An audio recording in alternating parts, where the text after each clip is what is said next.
ایک اور حدیث ہے، حضرت ابو سعید خدری رضی اللہ عنہ سے مروی ہے کہ ایک آدمی نے نبی صلی اللہ علیہ وسلم سے پوچھا کہ ہمیں جو بیماریاں لگتی ہیں یہ بتائیے کہ ان پر ہمارے لیے کیا ہے؟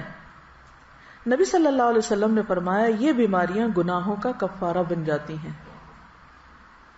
ہم سب گناہ کرتے ہیں جانے انجانے، بعض چیزوں کا تو ہمیں پتہ ہی نہیں کہ ہم غلط بھی کر رہے ہیں کیونکہ علم ہی نہیں ہوتا کہ یہ غلط ہے.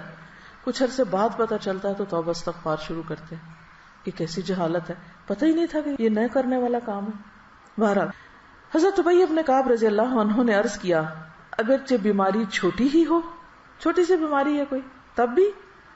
نبی صلی اللہ علیہ وسلم نے فرمایا ہاں، اگرچہ ایک کانٹا ہی چبھ جائے یا اس سے بھی کم. یہ سن کر حضرت ابی ابن کعب رضی اللہ عنہ نے اپنے متعلق یہ دعا کی کہ موت تک ان سے کبھی بھی بخار جدا نہ ہو. کیا دعا کی؟ کہ مجھے ہر روز بخار ہو. اور یہ کون ہے دعا کرنے والے؟ ابی ابن کعب، عالم صحابی ہیں،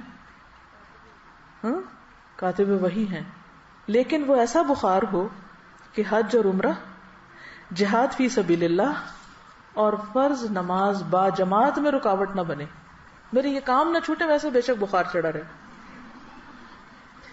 چنانچہ اس کے بعد انہیں جو شخص بھی ہاتھ لگاتا ان کا جسم تپتا ہوا ہی محسوس ہوتا حتیٰ کہ ان کا انتقال ہو گیا. وہ لوگ اپنے قول کے پکے تھے. ہم لوگ ایک وقت میں ایک بات کرتے ہیں یا اللہ ایسا ہو جائے، اور جب وہ ہو جاتا ہے تو پھر ہم سخت گھبرا اٹھتے پر کہتے ہیں یا اللہ ایسا کیوں ہوا اور ایسا نہ ہو. تو اس لیے جو بھی دعا مانگے سوچ سمجھ کے مانگے اس چیز کو جسے آپ نبھا سکیں. لیکن عافیت کی دعا بہرحال اللہ تعالیٰ کو بہت محبوب ہے. اپنے لیے عافیت ہی مانگے، مگر عافیت مانگنے کے باوجود بھی کچھ نہ کچھ تکلیف آ ہی جاتی ہے.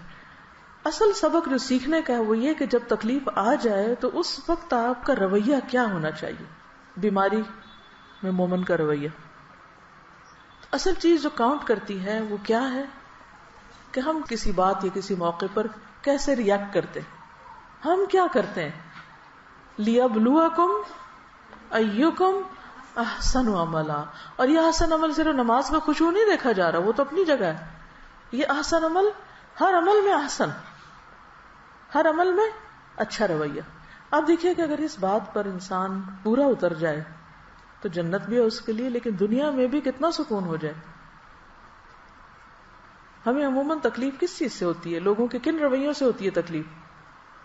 جو وہ چھوٹی چھوٹی بات پر آپے سے باہر ہو جاتے ہیں. کوئی بات مرضی کے خلاف ہو گئی تو اتنا نیگیٹو وے میں ریئیکٹ کیا، موڈ آف کر لیا، کئی دن تک بولنا چھوڑ دیا، سیدھے منہ بات نہ کی.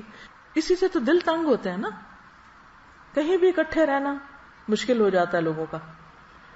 تو مومن کا دل غمگین ہوتا ہے لیکن اس کا چہرہ مسکراتا ہوتا ہے. مرضی کے خلاف بھی بات ہو جائے تو کوشش کر کے مسکرائیں، ورنہ کیا ہے کہ شکوہ ہے کس سے؟ اللہ تعالیٰ سے کہ کیوں ہمیں آزمائش میں ڈالا. کیونکہ کوئی تکلیف نہیں آتی مگر اللہ کے اذن سے آتی. اس وقت ایک ایسے کردار کا مظاہرہ کریں کہ جو واقعی اللہ کا پسندیدہ کردار ہو، اور اس وقت بھی ڈائریکٹ آپ کا کنیکشن اپنے رب کے ساتھ ہو کہ میرے اللہ تو جانتا ہے نا کہ میں کس تکلیف سے گزر رہی ہوں، چاہے وہ جسمانی ہو یا روحانی ہو یا جذباتی ہو یا کچھ بھی ہو. بندوں کو سنانے کا فائدہ نہیں، وہ سمجھ ہی نہیں پاتے کہ مسئلہ کیا ہے. آپ ایڈوائس لے سکتے ہیں کسی سے، لیکن آپ لے کے دیکھیں مایوسی ہوں گی، کچھ بہت فائدہ نہیں ہوگا. تو بہتر کیا ہے؟ پرو ایکٹیو اپروچ اختیار کریں. مثلا روٹین میں جیسے اب قرآن مجید آپ پڑھ رہے ہیں اس کے ساتھ ایک تعلق ہے. آپ نے دیکھا ہوگا ہر روز جواب آتا ہے کہ نہیں؟ جیسے جیسے حالات گزر ہوتے ہیں ویسے ویسی آیات آ رہی ہوتی ہیں. یہ پرو ایکٹیو اپروچ ہے، مسائل سے نبٹنے کی ہے. ہدی للمتقین ہے، ہدایت ہے، گائیڈنس ہے آپ کے لیے. آپ کو روز کے مسئلوں کا حل پیش ہو رہا ہے. کوئی تک ہی نہیں بنتی کہ انسان پھر قرآن کو چھوڑ کے بیٹھ جائے. روٹین میں آپ اس کو پکڑے رکھیں. نبی صلی اللہ علیہ وسلم نے اپنے پیچھے کیا چھوڑا تھا جس کو پکڑ کے رکھنا ہے. ہم سب کے لیے بھی یہی کتاب ہے، اس کا ساتھ نہ چھوٹے. شفا ہی شفا ہے، مسائل کا حل ہی حل ہے. تو ایسا اعتدال آپ کی زندگی میں آئے گا، ایسی خوبصورتی آئے گی، ایسا حسن آئے گا کہ دنیا بھی پرسکون ہو جائے گی.